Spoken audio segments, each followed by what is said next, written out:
everyone, a good day and welcome to Lloyd's Academy Asia Pacific, Middle East, and Africa Educational Program 2024 August Series. We are back once again this week to bring you insightful sessions from industry leading experts in the region. My name is Shai from the Market Development Team for Lloyd's Asia, our platform in Singapore. Thank you all for being with us today. Before we begin for today's session, I'm happy to share that the recordings for the July series is now available in the Lloyd's official YouTube channel on the Lloyd's Academy Market Voices 2024. Feel free to reach out to us to get the link of the session. And secondly, the issuance of certificates for the July series is currently ongoing, so please bear with us as we bring that over to you. Moving forward to our topic today, today's session is about power generation losses during energy transition, presented by Integra's Global Head of Energy, Nick Hyde.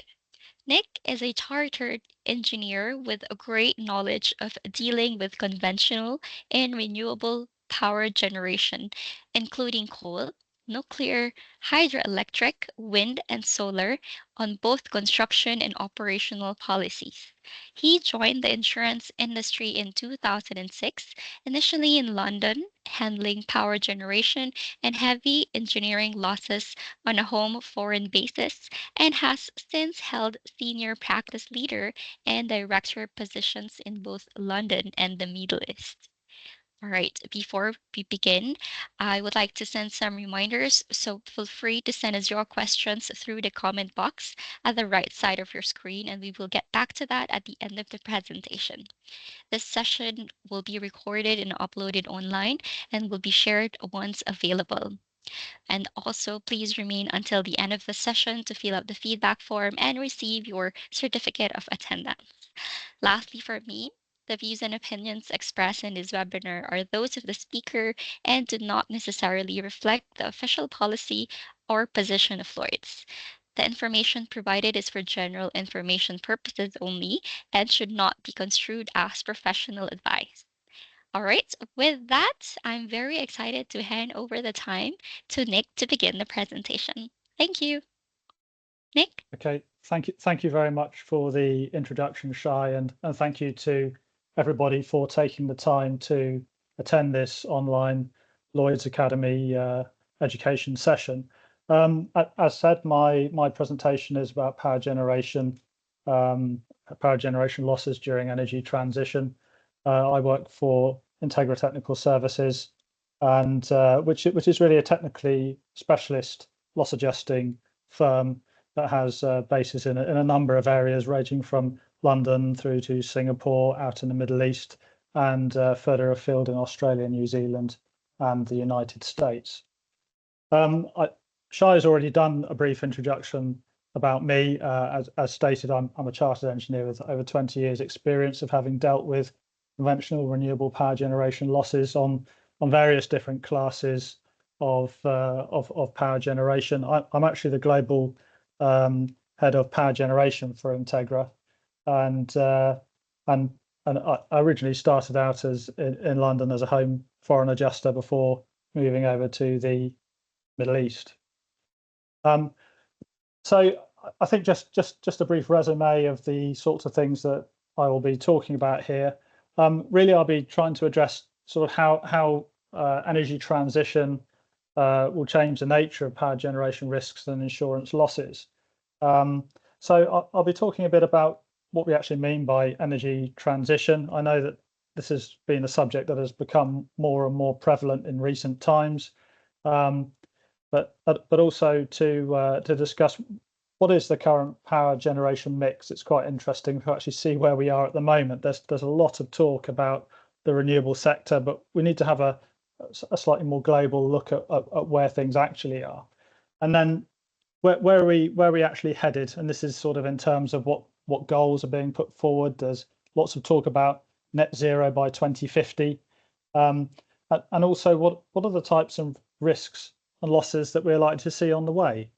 And then I'll touch on the power generation mix in terms of its geography before coming through to the sort of main takeaways and conclusions of the talk.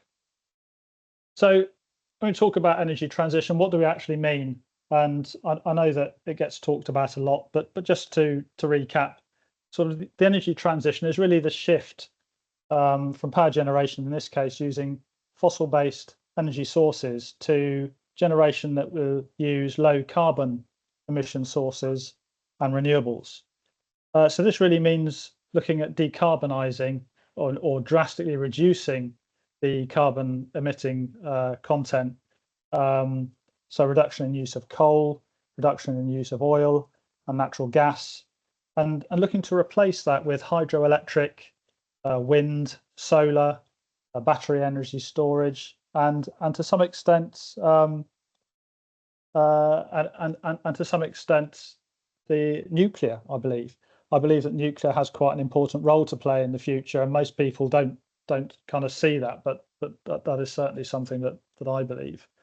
And really, it's a look for power to be sustainable, to enable economic growth of various regions and countries, and also be easily accessible to people. It has to be affordable and accessible for people, because if you like, dirty power generation can be thought to cause lots of deaths, but lack of power or energy poverty actually would cause a great deal more. And we have this target of net zero by 2050, which is really a roadmap. Where does that come from? It's a roadmap that was laid out by the International Energy Agency in 2021, and it was also born out of various conferences and agreements. We talk about the Paris Agreement, which originates from the UN Climate Change Conference, or COP21, where there was really a goal to try and limit the rise in global surface temperatures of, well, ideally 1.5 degrees, but not more than 2 degrees above pre-industrial levels. And just as an aside, if one looks at what 1.5 degree temperature increase limit means, that means that we would have to have a reduction in carbon emissions by about 50% by 2030, and that's only 6 years away. So it'll be interesting to see where we are in terms of achieving that. So in terms of energy transition and the power mix, where are we at the moment? And this is kind of like always a really useful thing to have a look at. And if we look at where we are globally, we look at the largest sort of source of energy for producing power, and it's actually coal. 37% of roughly what we produce in terms of power comes from coal.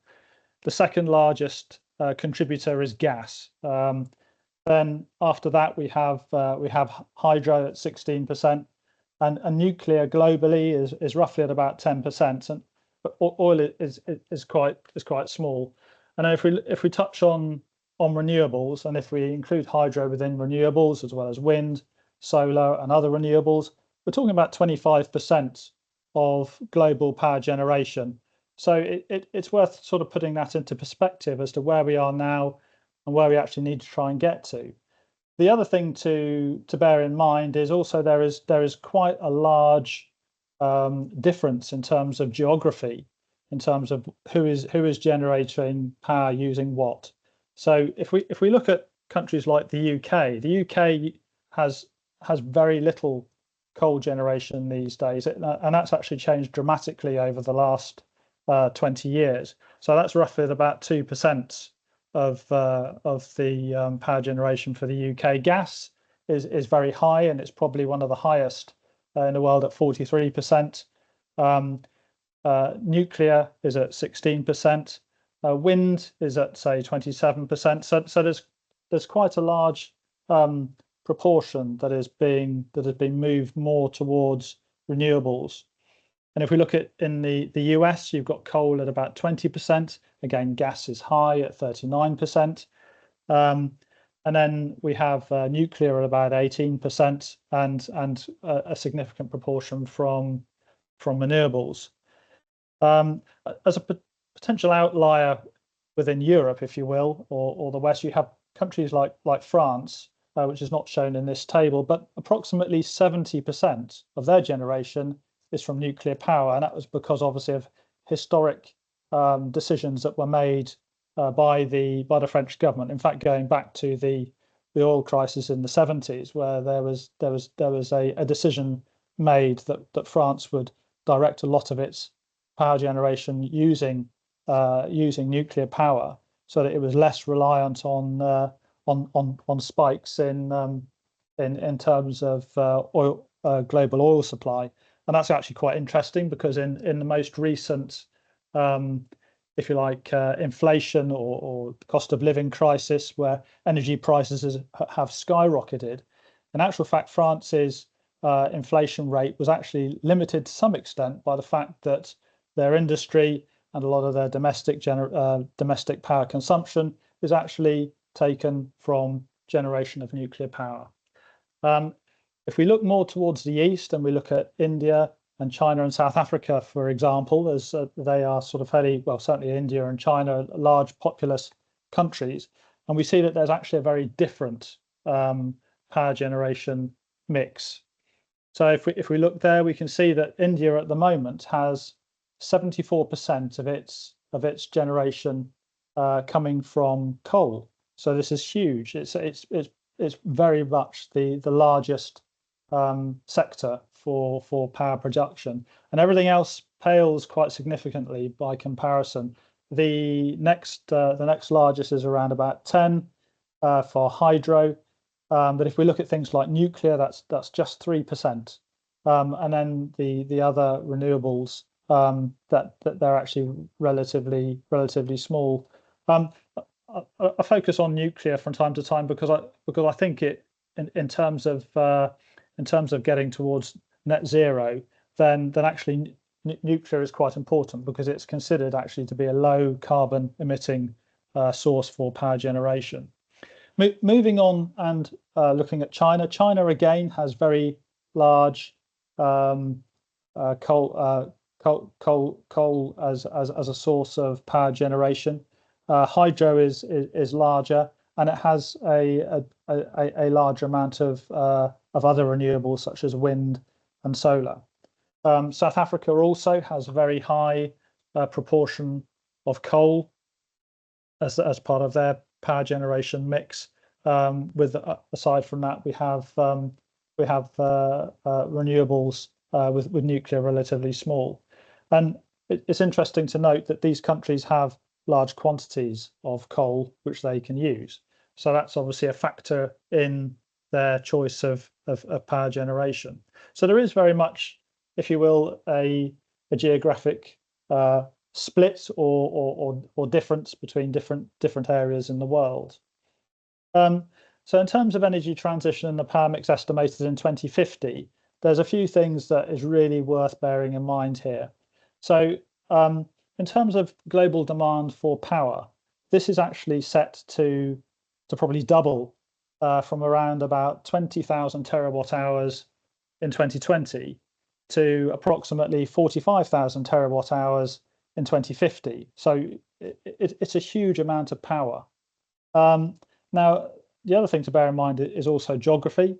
So the highest use of fossil fuels is predicted to be in Asia and in Africa, because these essentially have the areas of highest population growth, and also would tend to have the highest progression in terms of GDP. It's interesting to note that if you look at statistics, then GDP is often closely correlated with how much emissions that a country gives out. In terms of between sort of now or between 2020 and about 2050, then it's useful to see that perhaps nearly 50% of the generating global capacity will actually be from renewables. But because of the increase in capacity, the generating capacity that will be required, then what you can see is that the likes of natural gas and coal, in terms of absolute generating capacity, is not going to change dramatically with current trends that are ongoing. Also, nuclear is increasing a little bit, but not massively, given, I guess, in terms of the time that is required and the investment required to actually build nuclear power stations. So when you look at it, then it certainly appears that coal and natural gas is going to play a significant role in the future, despite the significant and massive growth of renewables going forward. So, as I've said in one of the previous slides, there looks to be almost like an east-west divide in some respects, in that the West is in terms of the generation energy source. And basically, what we have is that in the West, that there's quite a significant increase in focus on solar, wind, and hydro. And as you move more towards the east, then it tends to be more focused towards gas and coal, which is quite interesting, because in one respect you've got countries in the West that are buying lots of things like solar panels, and they seem to be and quite often they're buying them from places in the east like China, as China is one of the cheaper manufacturing bases, and they're probably actually producing these things using energy that's been or power that's been generated using coal. So there is also an argument to say, look, okay, what people are doing in the West is actually very good, but are they to some extent just exporting their emissions to another area? So that's also something that needs to be taken into consideration. And it's why really providing solutions to this type of issue are not sort of just country specific, but it has to be sort of more of a collective assessment and plan for going forward. I think one of the other things to bear in mind is that hydroelectric power stations that they don't necessarily follow this trend, because they tend to be restricted in terms of certain terrain. I.e., you need somewhere with hills in order to build a hydroelectric power station. So that's going to be restricted to certain areas. I mean, if you take areas like the UK, then the amount of hydroelectric power that can be generated is probably reached more or less a plateau, because that they've already used the areas with hills and mountains in order to do that. So there are restrictions in terms of what you can do in terms of increasing the amount of generating capacity from renewables, especially for hydroelectric. So in terms of will net zero be met by 2050? And you sort of think, well, as we said before, 1.5 degree limit in terms of global temperature increase requires a 50% reduction in carbon emissions by 2030. And at the same time, we're seeing that the increase in capacity that is required is almost doubling from 20 to 45,000 terawatt hours. So trying to get to net zero by 2050 is going to be quite a lot of a challenge. I suppose some of the things that we might consider that would assist in terms of getting there would be the change in relative cost of renewable power as time has progressed, and in fact it's reducing significantly. If you look at different types of generating medium, you can see that, well, nuclear energy is considered quite expensive because there are certain things that have to be taken into consideration when you build nuclear energy plants. Coal is seen at the moment as being relatively flat, but if you look at, say, a solar photovoltaic, then the cost of generating has plummeted, or the cost of installation per megawatt hour has plummeted over the last sort of this shows 10 years, but it's gone even lower since. And if we look at wind power, then onshore wind power has dropped quite significantly, and it is quite cheaper compared, say, with offshore wind, which has come down a bit over time, but it suffers from its own peculiarities, which tend to make that power generation medium more expensive. But it's something to bear in mind that as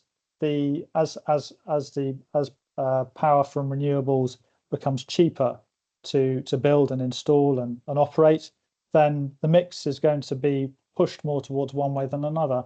The other thing to bear in mind is perhaps that there may be more of an environmental pricing element that gets introduced by different countries and different geographies in relation to conventional power, which is perhaps not in place at the moment, which will then push up the effective generating costs of that type of power. And I think we're certainly starting to see this in some of the Western countries already, in terms of we look at things like ESG policy, and the government's policy is becoming more and more pronounced, and that is also flowing through into aspects of insurance as well, which I'll come on to discuss in a moment. So I mean, if we want to have a look at the conventional type of power losses that we kind of have seen to date, and everyone is quite well aware of, is there going to be a step change in what we see? Well, I would say probably not. Conventional type power losses will continue to be seen. There is a lot of existing power generation equipment that is due to stay in operation. I mean, the sizes of those types of losses tend to be, on average, say between $5 million to $60 million, sort of regarding, say, property damage or business interruption. And those types of losses tend to be not so weather susceptible. If you have something like a combined cycle gas turbine plant, it tends to be not so weather susceptible, whereas some of the renewables do tend to be. But maybe there will be a change geographically as to where those types of losses occur. We've seen that in the east, if we look at, say, look more towards China and India, then they are still heavily skewed towards coal, and they may well see perhaps more of those types of conventional losses that become more prevalent towards that way, especially as renewable power generation becomes more to the fore, or more dominant in the West. There's something else which I think is quite interesting to consider, and that is really also there may be a fuel transition. In terms of what fuels are being used, we obviously have renewable energy power generation, but in terms of, say, some of the more traditional types of equipment, and we look at, say, combined cycle gas turbines, well, I think there's a couple of things to think about. If we talk about generation through coal, and we move towards, say, generation through gas, that is already an improvement in terms of emissions. And although it's still using fossil fuels, the emissions that come out of gas as a fuel tend to be about 50% of those from coal. So that's actually very important. Even if one makes a move from coal to gas, you're already helping reduce carbon emissions. But also, depending on what you are running things like your gas turbine on, you can run your gas turbine pretty much on anything you like. You can run it on crude oil, you can run it on gas, you can run it on coal if you want to grind it up into into sort of particles that you can actually burn in that way. But there is also talk of the hydrogen economy, and hydrogen that is going to be used more and more as fuel. And we start to see that there are certainly gas turbine manufacturers that are now promoting that as certainly an interim. So you're not just running your gas turbine on gas, but you will blend it with hydrogen, which is actually relatively straightforward to do.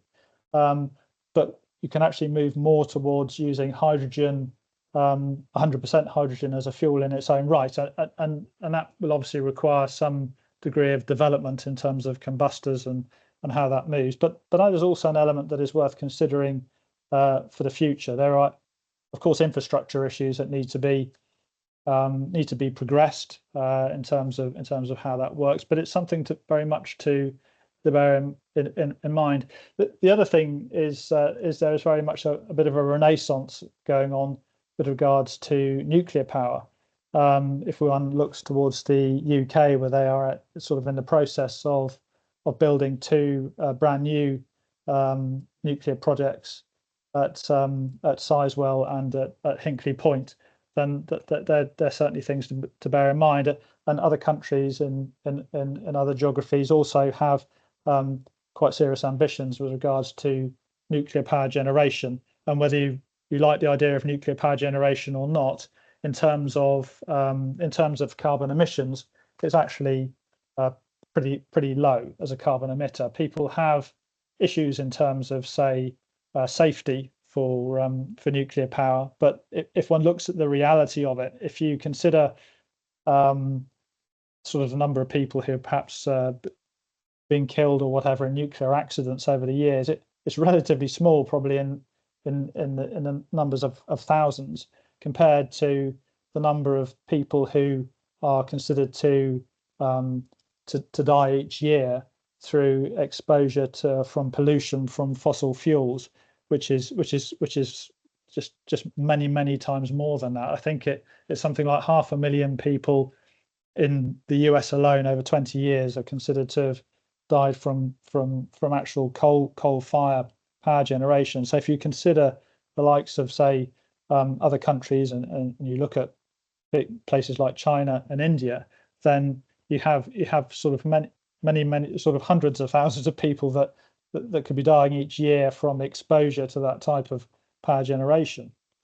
The other thing to bear in mind with the use of, say, nuclear power is that you'll have steam turbines and generators and transformers, which are essentially they're conventional in terms of how they are. They tend to be just much bigger than you would see on other types of plants. So we're talking about capacities of 750 megawatts and many more times than that. In fact, some of the if one looks at the current capacities of new build of nuclear power, we're talking well over a gigawatt per turbine, which is absolutely massive. In terms of, say, transformer failures, well, we're going to see transformer failures sort of regardless of energy transition. We're going to see, but perhaps some of the sizes of those transformers are going to be different. So with more conventional plant, then you're going to see the larger transformers in which will match, if you say, in terms of the generation capacity that's being put forward. So when we look at things like gas turbines, we're still going to see things like compressor failures. We're still going to see hot section failures, and so on going forward, and that will be on existing plant in the West, and there will be a lot of that seen also more towards the east. Initially on, say, a lot of coal-fired plant, but there will also be eventually a transition as people move more towards cleaner generating technologies. There'll also be the generators that go with them. Those will also see all the same types of failures that one sees at the moment for exactly the same reasons. And as I've said, transformer failures will continue. Maybe the capacity of those transformers will vary depending on the size of the generators that are put forward. And if one considers, say, photovoltaics, then you will tend to see sort of smaller islands with their own transformer, dedicated transformer to them. So they may be smaller in terms of those types of losses, but perhaps more frequent. One other thing to bear in mind is that as energy transition progresses, this will most likely have an impact on those types of losses and what one does when you get close to the end of a design life of plant, certainly conventional plant, and also with regards to looking at how that works with, say, the power purchase agreement. So if there are regulations or if there is a leaning towards certain countries or areas not to reinstate, then maybe those, when there is a significant loss involving a unit, then it may well not get it reinstated. There may be regulatory or technological barriers to that. If one considers ESG or environmental, social, and governance regulations and things that are changing, then there may be, if you will, almost like permitting issues that raise their head. So if we consider certainly in the US at the moment, and this really comes from looking at well, on the energy side in terms of refineries, etc., and it will become more of an issue with regards to power generation. There will be when you say change more than a certain percentage of a piece of equipment, then you'll have to reapply for your permit in order to generate, and in doing so, then you may well be finding that you will have to take into account what the regulations are in accordance with that. So if you have existing plant, okay, but you're allowed to generate with it. But if you change a significant proportion of that plant, say through a complete loss of a unit, well, you may well then be subject to those types of issues coming forward. And that may then also play into, well, will there be a different approach to underwriting required for older plant that may not be reinstated? And this will be sort of primarily relevant to fossil fuels, but some of the renewables won't be immune either. If one considers the capacity of, say, wind turbine units, where they were 20 years ago as to where they are now, and you have a change in the capacity of each unit, which goes from sort of a number of sort of, I don't know, say 500 500 kilowatts, and you're now looking at units that will generate a number of megawatts. Then if you reinstate, you're not going to reinstate on old technology. You're going to be looking to move that technology. So there may be issues there. And in terms of what's considered, then you'll have to you'll have to think about what that actually means. Will you be looking at, say, a reinstatement type of policy, or will you be more looking to use, say, cash value, and maybe there will have to be sort of more active engagement as to what happens with insurance policies as plant comes to the end of its life, in order to take consideration for that. So things like sums insured may well need to be reconsidered as a plant gets more towards the end of its life. Also, in terms of how investment is made into power generation, that will become quite important too. So if you're an asset owner, then quite often you will build your assets using fairly hefty loans, which you will look to pay off through the life cycle of the project. And in actual fact, when you are getting more towards the end of the life cycle of that bit of equipment, then you will actually be making the most amount of profit for that power generation plant. And if then that is no longer going to be available, then that is going to also affect how those asset owners will consider those plants, and how they would wish to invest going forward. So we'll also have to look at, say, in terms of when one has a loss, how you would actually look to implement a business interruption model for it, because you won't necessarily be looking at a business interruption model that will just look for you to reinstate and get back to the capacity that you originally had. But maybe you'll have to look to say, okay, well, will there be alternative types of capacity that will be installed or can be used from other assets in the fleet, which can be taken into consideration. So there are going to be some quite interesting questions to debate and look at in losses going forward in terms of conventional plant. In terms of, say, looking at renewables and the types of losses that one tends to see here, just looking at photovoltaics. Now, in general terms, photovoltaics, the losses associated with them, I mean, one of the most frequent types of loss is, say, a loss of an inverter, and that's the loss that you can see on the left, and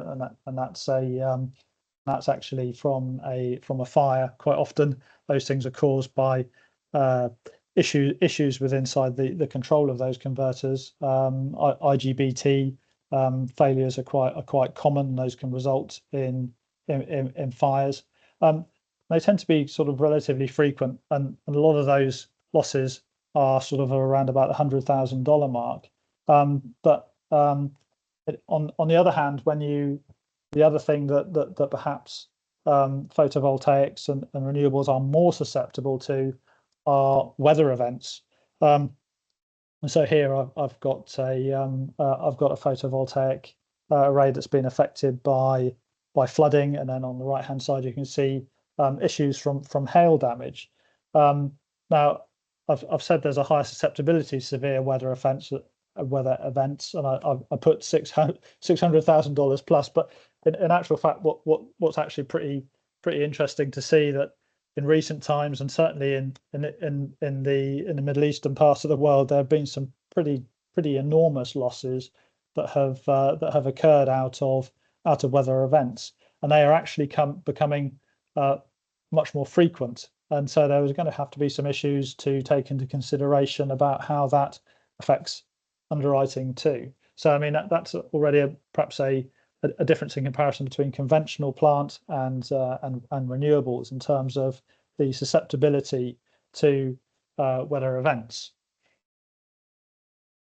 If we talk about wind power losses, another main aspect of renewable generation, then wind power losses. If one looks at again, you can be more susceptible to weather events, and also whether it's onshore wind or offshore wind can actually change things dramatically in terms of the types of cost, both in terms of installation, operation, as well as dealing with losses when they come out the other end.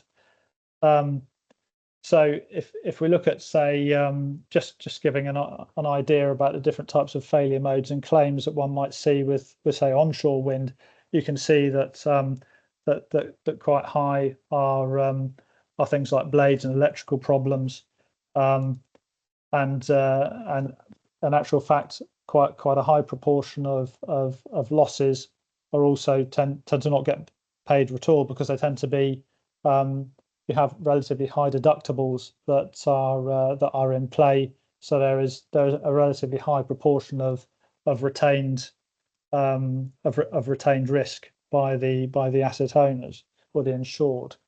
And in terms of, say, the costs of dealing with losses, then you've basically got about 40% that come from parts and materials, and with installation site works also presenting or manpower presenting a significant amount in terms of dealing with those losses. If one considers that in comparison with offshore wind, then you start to see things like cables, subsea cables being the major issue in terms of the number of losses that you see, and also the costs of those losses involved. And if you look at offshore wind, then you can see that the transportation and mobilization and demobilization in order to deal with those losses is actually really the highest proportion of costs that one has in terms of dealing with those losses. So that gives us some indication as to why offshore wind tends to be much more expensive than onshore wind in terms of the price per megawatt hour. So in terms of those types of losses, then basically we can see here that in terms of subsea cables, various different types of modes of failure can occur, such as excessive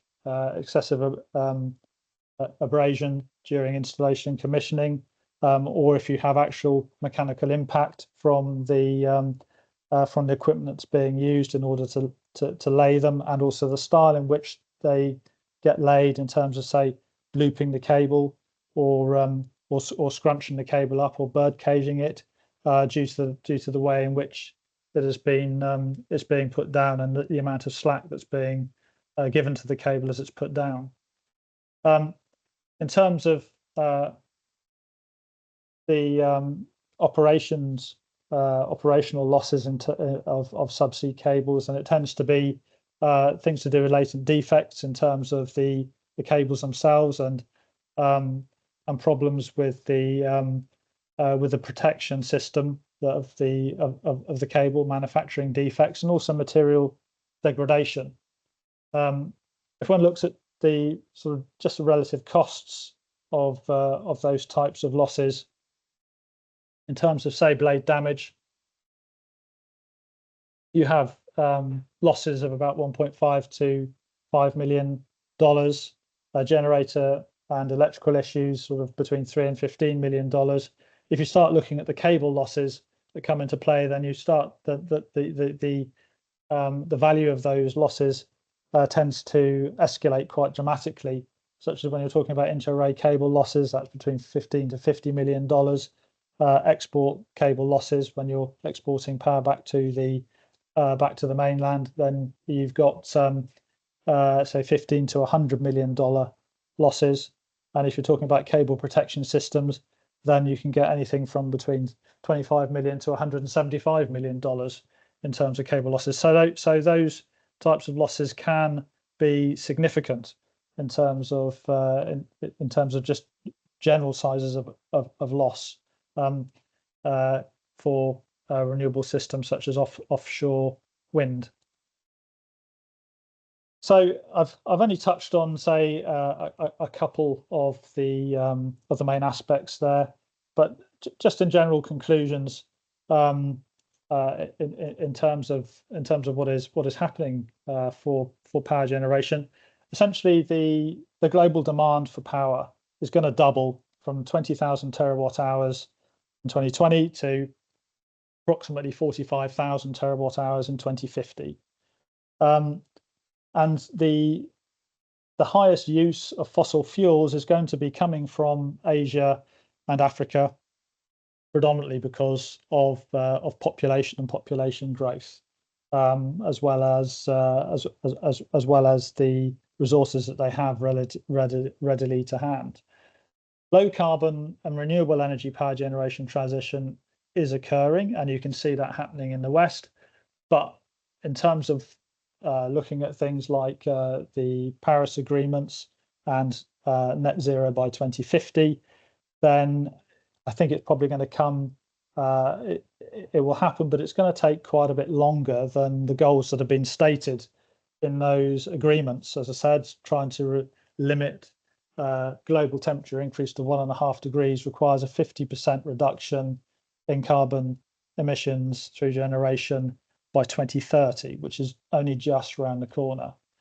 There are numerous conventional power risks and losses will still be present for the foreseeable future due to existing power generation plant, as well as that is being built at the moment. If you look to China and India, they are actually building quite significant amounts of coal-fired power generation at this very moment in time.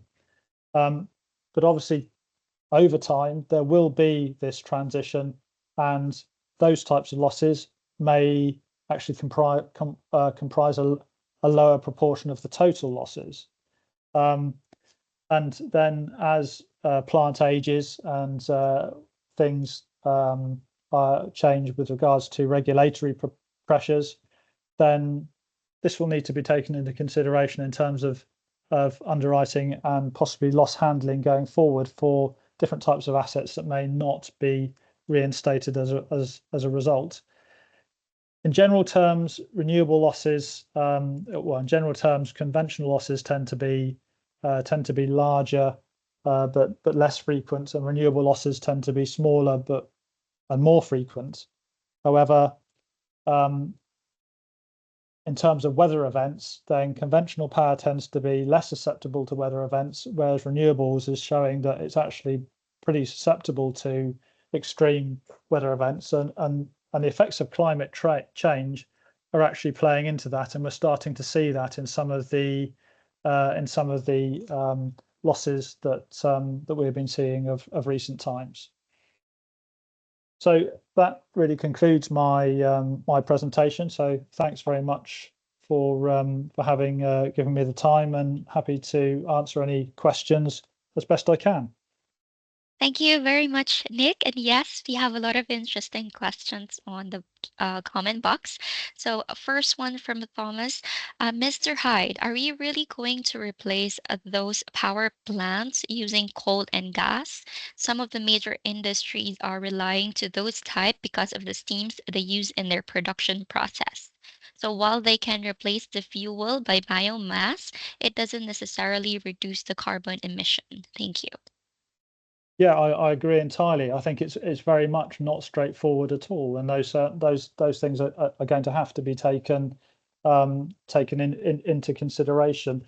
I mean, maybe there can also be a move to having to produce plants that has steam raising capability from more environmentally friendly types of installation, but that will also require some degree of redesign of plant in order to take that into consideration, because certain aspects or byproducts of burning fossil fuels will not be there in order to produce that steam that is required from a cogenerational perspective.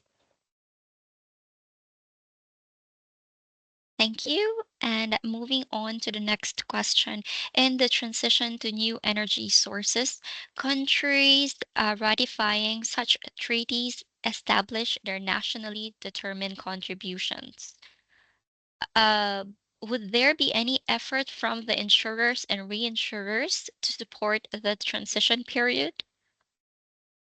That's actually quite an interesting question, and it's been quite interesting to see what's happened over the last couple of years, because initially when there was a great deal of discussion about ESG and how that was going to affect underwriting, and lots of insurers basically said, right, okay, well, we don't want to write dirty power and dirty energy anymore. We just want to move towards what they perceive to be green power and energy, and it's not quite as straightforward as that. You have certain countries that are obviously more predisposed to being able to do that than others. But if you look at there's a couple of things that play into this. If you look at the capacities that are available, then actually the capacities that are available to be underwritten, that are considered green or low carbon emissions, they're actually pretty small.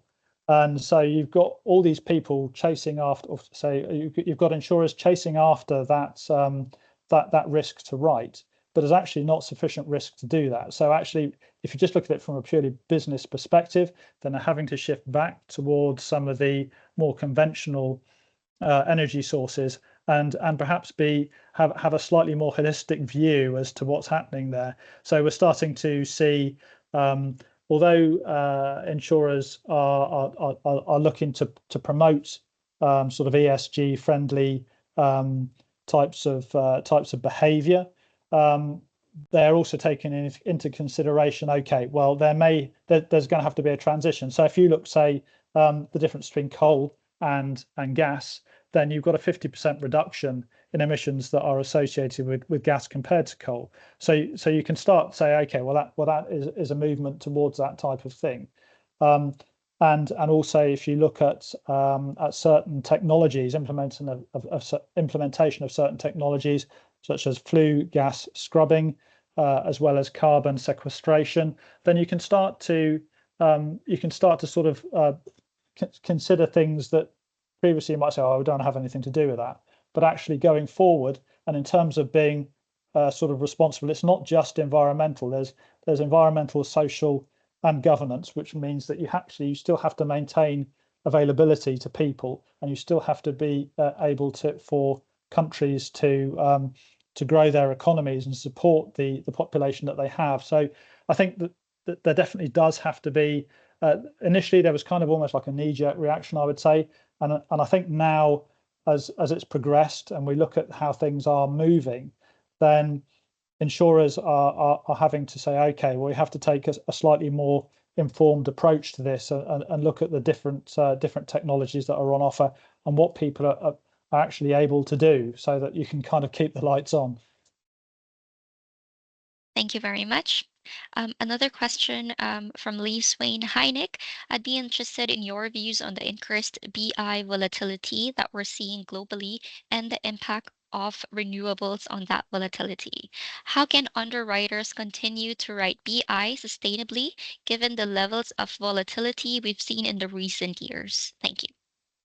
Yeah, that's a pretty good question, and I don't think there's a particularly easy answer to that. I think that there have sort of so far, then the sort of volatility clauses that one sees in policies tend to be they basically don't do what insurers actually wanted them to do. Because they tend to be caps on a certain geographic on a certain location and installation. So if you can have significant shifts and spikes in basically the generating revenue, but actually the volatility clause will not serve to cap will not serve to limit the exposure to insurers as they had intended. And I think what needs to be taken into consideration is a way of building in a model that can say pro rata the loss that is seen. And a lot of brokers will go, "Ooh, I don't like that." But it has to be something that's done that is perhaps more fit for purpose in terms of how that how that is actually going to happen. And given the sort of change in sort of weather events that's occurring, then that will become more prevalent. I guess if you have a major weather event where you take out the entire plant, then that's fairly clear as to how the volatility clause will work in that instance. It's partial losses where it's going to be more of an issue. Thank you, Nick. Next question from Jen. The hard insurance market has made obtaining cover for RE projects more difficult plus expensive. What efforts, if any, do you see with insurers being more supportive to these projects with potentially smaller size and higher vulnerability in order to achieve the transition targets? Do you have any good examples that you can share with us? I'm afraid I don't really. I think that I think at the current time, then a lot of insurers are kind of reeling a bit with regards to what's happened over the last couple of years, because there have been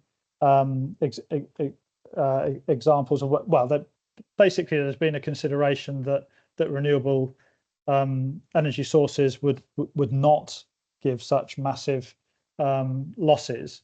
But the fact is that it has. So I think there's been a bit of a knee-jerk reaction from insurers with regard to that. But again, it will require more of a balanced approach, I believe, because obviously there is movement towards an increased proportion of renewable energy generation, and it will be a case of understanding more clearly how weather events and volatility will impact on those risks. I think it requires an increased amount of knowledge and modelling as best one can to kind of deal with the change in nature of that risk compared to how it was perceived. Thank you very much. We have such interesting questions. And last one on the box, comment box. Hi, Nick. You have said that the use of fossil fuel will be concentrated in Asia due to the population. What do you think on the effort of Asian countries on shifting to renewable energy, such as incentive and stimulus for EV, which surely need the support of insurers on covering the risk of producing and applying this renewable energy technologies?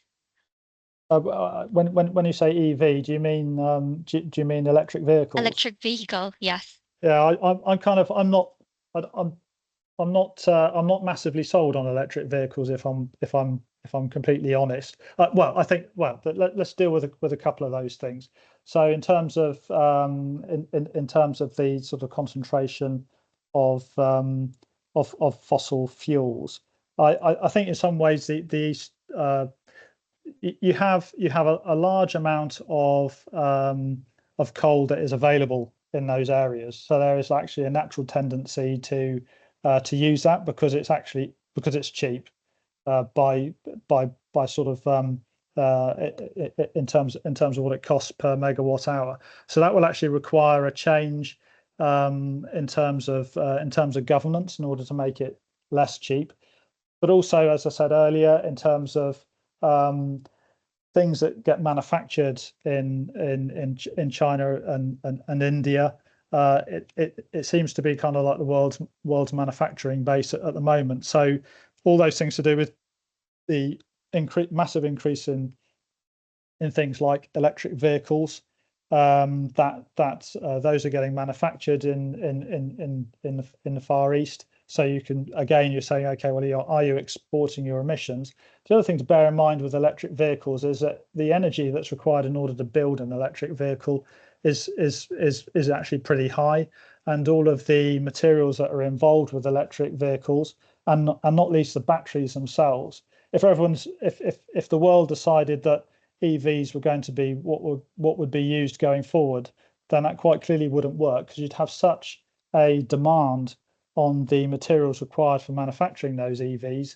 I don't think it would work. I think my view is that, okay, EVs are becoming pretty popular now and are having a bit of a surge, but that again will tend to wane slightly, and there will be other things that come to the fore. I think the hydrogen economy is kind of like the next thing that's going to become really important, and that is also another really handy way of having energy storage. I mean, batteries and the like. It's all about energy storage, or and a place where you can keep energy for when you need to use it, either in transportation or in power generation. The other thing is for renewable energy power generation is, well, what do you do when the wind isn't blowing, the sun isn't shining, and the rest of that? What do you do in terms of your spinning reserve? And spinning reserve has to come from something else.